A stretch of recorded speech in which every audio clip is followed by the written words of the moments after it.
Welcome to the Chinese Lore Podcast, where I retell classic Chinese stories in English. This is episode 53 of Investiture of the Gods.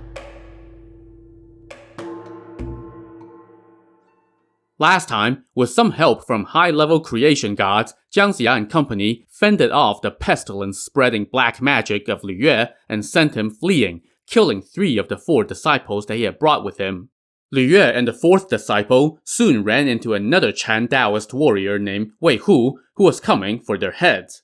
Wei Hu soon used his magical demon-taming club to kill the disciple, and was now squaring off against Lu Yue. Once again, Wei Hu unleashed his club. Figuring that he was no match for that weapon, Lu Yue quickly fled by fast travel. Wei Hu then continued on his way to Western Qi. Once there, he went to see Jiang Ziya and said, "Taoist uncle, I am Wei Hu, a disciple under Master Divine Virtue. On his command, I have come to help you and serve Western Qi. On the way here, I ran into Lu Yue. When we fought, I killed the Taoist who was with him, but Lu Yue got away." Despite not getting Lu Yue, this was still great news for Jiang Ziya. His foe outside the city had lost their biggest weapons. Of course, the commander of said foes, the Marquis Su Hu, was trying like hell to defect, but couldn't bring himself to do it as long as his officer and close comrade Zheng Lun refused to come along. Su Hu was also worried about the fact that, despite his prior communication to Jiang Ziya about his intention to defect, his forces had since come to blows against Western Qi repeatedly. So for now, he remained stuck outside the city. Let's leave Western Qi for now and hop on over to a mountain far, far away, where Pure Essence, a member of the class of 12 from the Chan sect, resided. Like his fellow class members, Pure Essence had lost a lot of his Taoist powers when they ran into a snag in the Yellow River Formation while helping Jiang Ziya defeat Grand Tutor Wen. Since then, he had been meditating in his cave, building back up his Tao. One day, he got a visit from White Crane Acolyte, the attendant to Heavenly Primogenitor, the founder of the Chan sect. White Crane Acolyte read a letter from their master, which instructed Pure Essence to go to Western Qi for the expected upcoming occasion of Jiang Ziya being assigned to lead a punitive expedition against the Shang. Once White Crane Acolyte left, Pure Essence noticed one of his disciples standing by. This was Yin Hong, a former prince of the Shang. Remember that early on in the novel, Yin Hong's mother, who was queen, had been framed for a staged assassination attempt on King Zhou, and she ended up being tortured to death by the king. In the aftermath, Yin Hong and his elder brother fled the capital, but were captured and about to be executed by King Zhou. But 2 members of the Chan sect, Pure Essence and Grand Completion, happened upon the scene and whisked the princes away to safety, and they each kept one of the boys as a disciple. Fast forward to the present, Pure Essence now said to Yin Hong, "You are not destined to attain immortality. But right now, the martial king is a sage lord and is punishing the wicked. Your Taoist uncle Jiang Ziya will soon be named a commander and lead an army through the 5 passes into Shang territory, where he will meet up with other nobles to destroy the tyrant. You should go help him. But there is just one thing that makes me uneasy about sending you." "What is that, master?" Yin Hong asked. "You are the son of King Zhou, so how can you consent to help his enemy?" Pure Essence explained. When Yin Hong heard that, he gritted his teeth and his eyes grew wide. "Master, I may be King Zhou's son, but there's enough bad blood between me and Daji to burn for 100 lifetimes," he said. "And if a father is not compassionate, the son cannot be expected to be filial. He listened to Daji and blinded my mother and burned her hands until she died. I have never forgotten my hatred or pain. If I can use this opportunity to capture Daji and avenge my mother, I would die without regret." Those words convinced Pure Essence, but he still cautioned, "That may be your intent, but you must not change your mind." "I would never dare to disobey your command, master," Yin Hong reassured him. Pure Essence now gave Yin Hong all his magical items to help him on his quest. These included his Purple Fairy Longevity Robe, his Yin Yang Mirror, and his Water Fire Sword. When you head east on the expedition and pass through Sweet Dreams Pass, you will meet Mother Fire Spirit, Pure Essence told Yin Hong. She wears a golden haze coronet and emits a golden haze that shoots 40 feet high and covers her body. She will see you clearly, but you won't be able to see her at all. But if you're wearing this Purple Fairy longevity robe, no blade can harm you. Next, Pure Essence took the yin-yang mirror in hand and explained. Half of this mirror is red and the other half is white. When you shine the white half on someone, it will kill them, but when you shine the red half, it will bring them back to life. Also, keep this water fire sword on you for protection. Now, you must not delay. Pack up and go at once. I will also be in Western Qi before long. So Yin Hong packed up and took his leave, but as Pure Essence watched him go, a thought suddenly crossed his mind. For Jiang Ziya's sake, I have given Yin Hong all my magical items, but he is still King Zhou's son after all. What if he changes his mind midway? Then there would be trouble. So he quickly called his disciple back, and Yin Hong asked what's up. I have given you all these magical items. You must not forget my words. You must not turn against Western Qi, Pure Essence again reminded him. Master, if you had not rescued me, I would be long dead by now, Yin Hong said. How could I have dreamed of seeing this day? I would never dare to forget or disobey your instructions. Nevertheless, who knows what truly lies in one's heart, Pure Essence said. You must swear an oath to me. Yin Hong immediately said, If I harbor any stray thoughts, may my limbs be reduced to ashes. Seeing the lack of hesitation in his oath, Pure Essence finally felt comfortable enough to let Yin Hong go. So Yin Hong left the cave and fast-traveled toward Western Qi. Along the way, he stopped on top of a strange, treacherous-looking mountain. Just as he was taking in the view, a gong suddenly rang out from the nearby woods. Yin Hong looked over and saw a man with a long red beard, yellow eyebrows, and golden eyes. He sat atop a black horse and wore a black robe, over which he donned a suit of golden armor. Wielding two ridged silver staffs, this man dashed toward Yin Hong and shouted in a voice that boomed like thunder. Hey, Taoist boy, who the hell are you? How dare you intrude on my lair? As he spoke, he raised his staffs and attacked, and Yin Hong quickly pulled out his water fire sword to defend himself. Just then, another man shouted, Brother, I'm coming! This guy wore a tiger skin cap and had a face like a red date and a long beard. He used a spear and galloped into the fray atop a yellow horse. Being outnumbered and being no match for the two of them, Yin Hong thought to himself, My master gave me that yin-yang mirror, let me try it out. So he took out the mirror and shined the white half toward his two foes. Both of them immediately fell off their horses and crashed to the ground. Just then, two more vicious-looking men charged up the mountain. One had a golden face with short hair and a coiled beard. He wore a red robe and silver armor, rode a white horse, and wielded a big saber. Taken aback by this man's fierce appearance, Yin Hong quickly shined a mirror at him, and this guy too fell out of his saddle. The last remaining assailant saw how powerful Yin Hong's magic was, and he quickly dismounted, kneeled, and pleaded, Immortal, please exercise your compassion and spare the three of them. I am not an immortal, Yin Hong said. I am Yin Hong, a prince of the Shang court. When the man heard that, he kowtowed and said, I didn't know that it was your highness, nor did my brothers. Please pardon us. I had no bad blood with you all, so I will not harm them further, Yin Hong said. He then shined the red half of the mirror on the three fallen foes, and they all came to.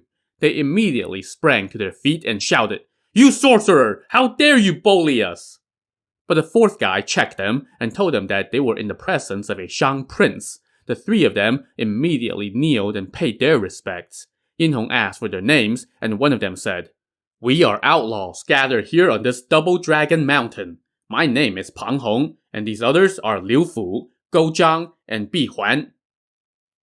The four of you don't look like ordinary men, but heroes of our time, Yin Hong said. Why don't you follow me to Western Qi to help the martial king? But you are a descendant of the Shang, Liu Fu said. Why are you helping its enemy instead? King Zhou may be my father, but he has discarded all customs and rules of propriety, Yin Hong said. All the realm has abandoned him. I am acting in accordance with heaven. How many troops do you have here? Pang Hong said that they had 3,000 men, and Yin Hong told them, in that case, come with me to Western Qi. You will be rewarded with a position. If you are willing to give us that opportunity, then we must be blessed by the god of fortune, the 4 outlaws said. We dare not disobey. So they rounded up their soldiers, burned their lair to the ground, and marched off while flying the banners of Western Qi.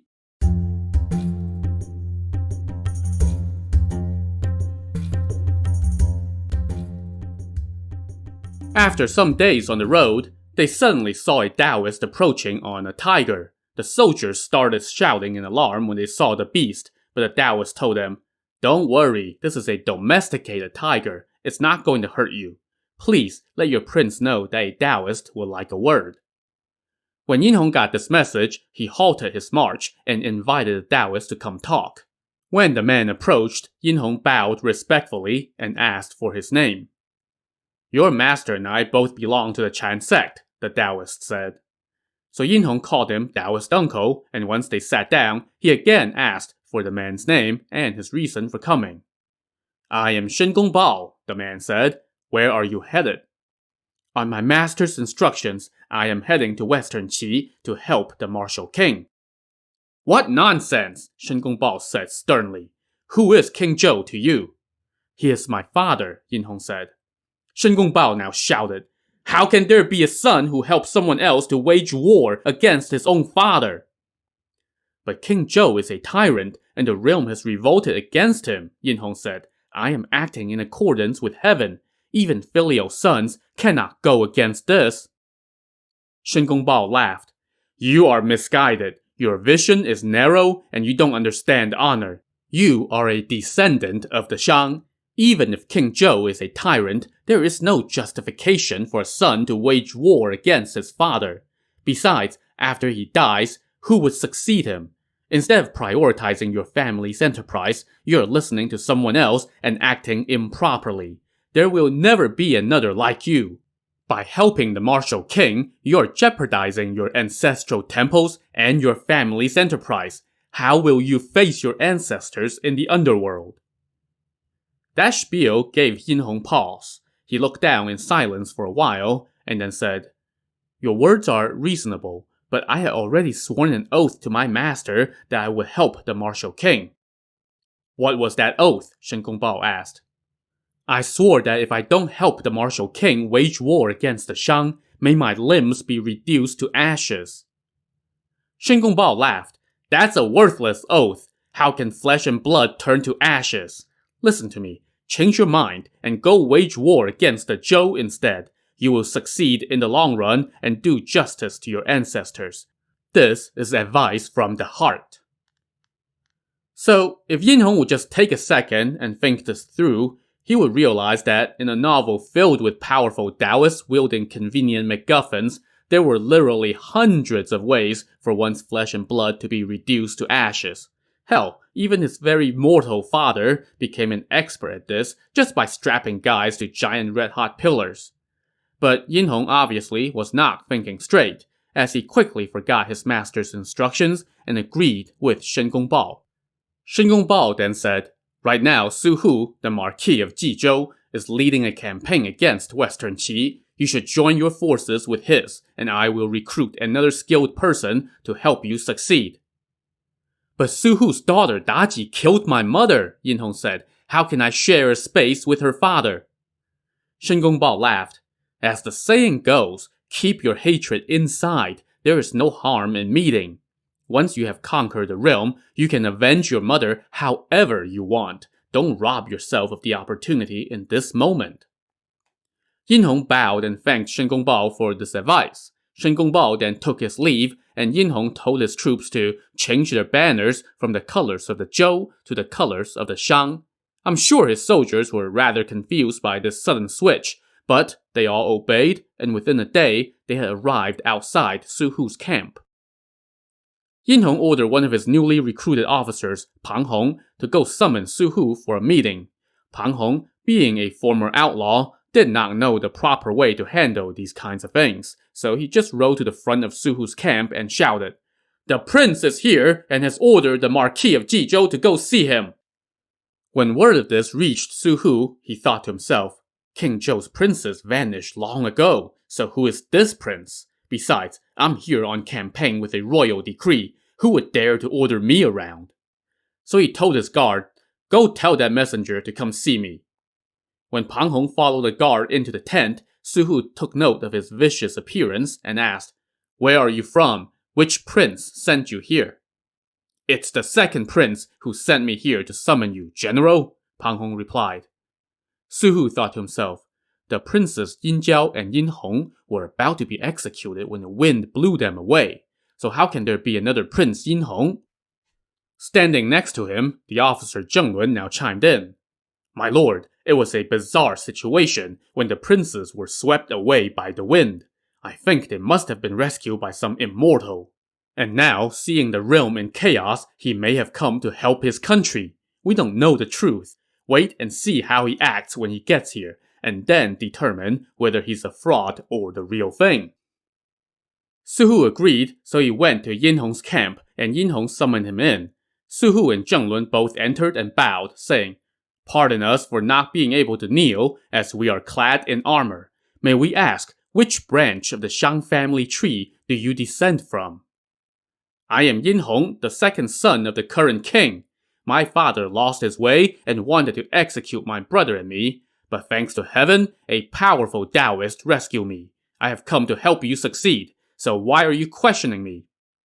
When Zheng Lun heard this, he quickly offered a prayer to heaven and said, "It's truly a blessing to the state to have you here."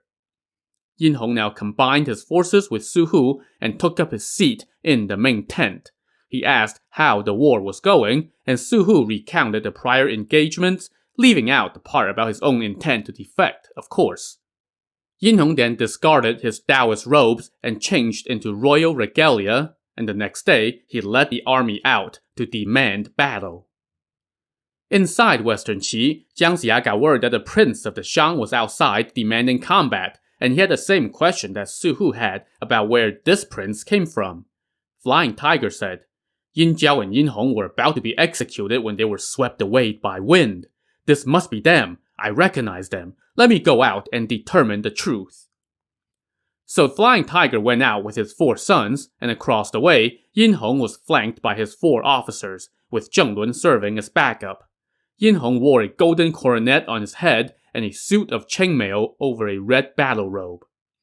Flying Tiger rode out and asked for his name. Now, it had been more than a decade since the two of them last saw each other, and Yin Hong did not know that Flying Tiger had defected to Western Qi, so he didn't recognize Flying Tiger at that moment. He replied, "I am Prince Yin Hong. Who are you? How dare you rebel? I am waging a campaign against Western Qi on royal decree. Surrender now so I don't have to waste time and effort. Even if you are a disciple from the Chan sect, if you anger me, I will raze your city to the ground and leave none alive." Flying Tiger said, "Prince, I am none other than Flying Tiger." Now that left Yin Hong greatly puzzled. Could there be a Flying Tiger here as well? He thought to himself. But no matter, he wanted to fight, so he was going to do just that. Yin Hong now galloped out with halberd in hand, and Flying Tiger quickly raised his spear to answer. They tangled for 20-some bouts, and Flying Tiger's dancing spear proved to be too much for Yin Hong to handle. Seeing this, Yin Hong's 4 officers rushed out to join the fight, and they were met by Flying Tiger's 4 sons. In the midst of the fighting, Yin Hong turned and fled. When Flying Tiger gave chase, Yin Hong took out the yin-yang mirror and shined the white half at him. Flying Tiger promptly fell off his cow, and Zheng Lun dashed out and captured him. Seeing this, Flying Tiger's eldest son, Huang Tianhua, rushed over to try to save him, but Yin Hong saw Huang Tianhua's Taoist garb and figured that he might have some magic, so Yin Hong staged a preemptive strike and shined his mirror at Huang Tianhua, making him fall off his horse as well. And so, Huang Tianhua was also captured. Yin Hong now returned to camp.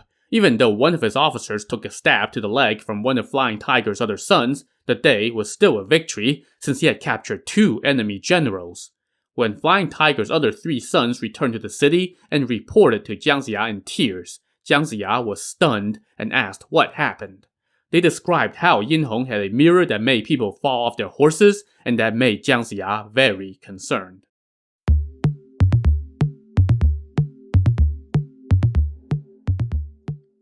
Meanwhile, in the Shang camp, Yin Hong ordered the 2 prisoners be brought forth. The soldiers carried the 2 unconscious prisoners in and laid them on the ground. Yin Hong, trying to show off his powers, now shined the red half of the mirror at them, and both Flying Tiger and Huang Tianhua woke up and found themselves bound, which made Huang Tianhua irate. The 2 were now pushed forward to see Yin Hong. Flying Tiger said, "How can you be Prince Yin Hong?" "How can you say that I am not?" Yin Hong barked. "If you are him, then how can you not recognize that I am Flying Tiger? How can you not remember how I let you go while you were fleeing and how I tried to save you when you were about to be executed?" Yin Hong was startled and exclaimed, "So you really are General Huang, my great savior!" He quickly walked over and personally untied Flying Tiger and his son. He then asked Flying Tiger why he had defected to the Zhou. Flying Tiger bowed and said, "My lord, I am ashamed. King Zhou has lost his way. He abused my wife, so I abandoned the darkness for the light by joining the Zhou. Besides, 2/3 of the realm already belongs to Western Qi, and all the 800 nobles of the land have pledged their allegiance as well. King Zhou has committed 10 great crimes. He has offended the realm, cruelly executed his vassals, strapped loyal officials to the burning pillars, cut out a talented minister's heart, killed his wife and tried to kill his sons, acted in a most debauched manner, drowned himself in women and wine, undertook lavish construction projects, squandered precious resources, and drawn the wrath of heaven and the people. No one under heaven can coexist with him. You know this. Thank you for releasing my son and me. This is a most generous kindness." Standing to the side, Zheng Lun panicked and cut in.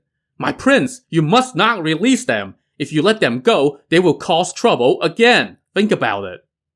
But Yin Hong smiled and said, "General Huang once saved my brother and me. It's only right to return the favor, so I will let him go this one time. If we capture him again, then we will punish him according to the law."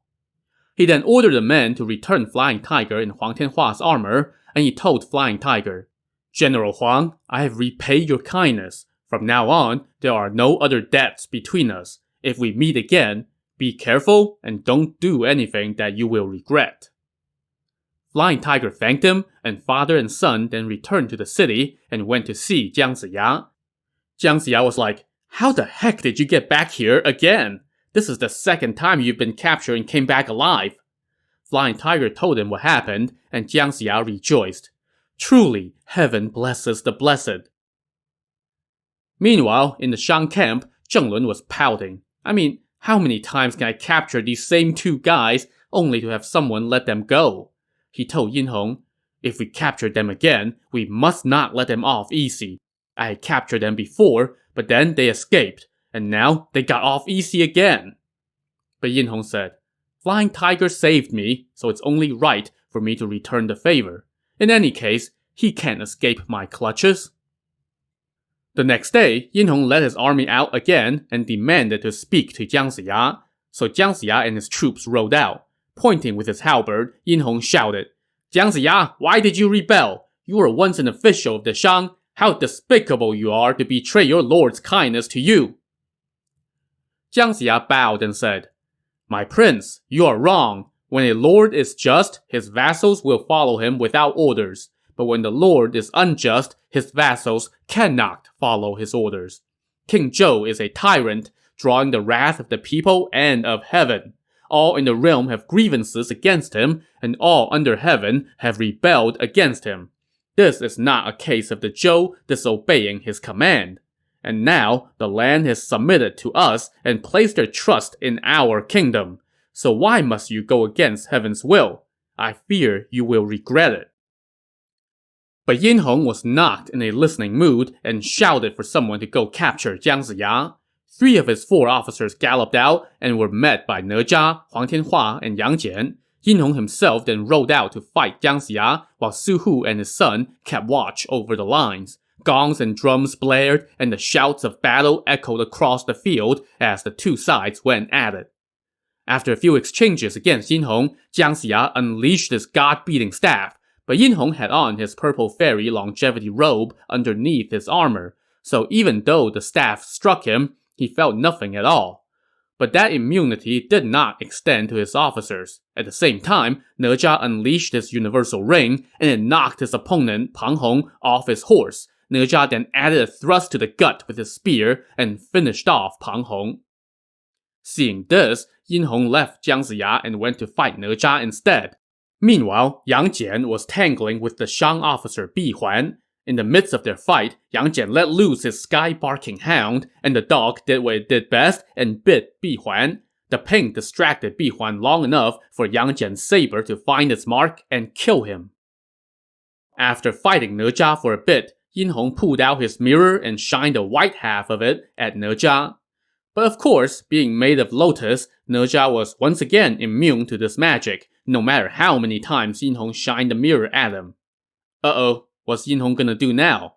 To find out, tune in to the next episode of the Chinese Lore Podcast. Thanks for listening.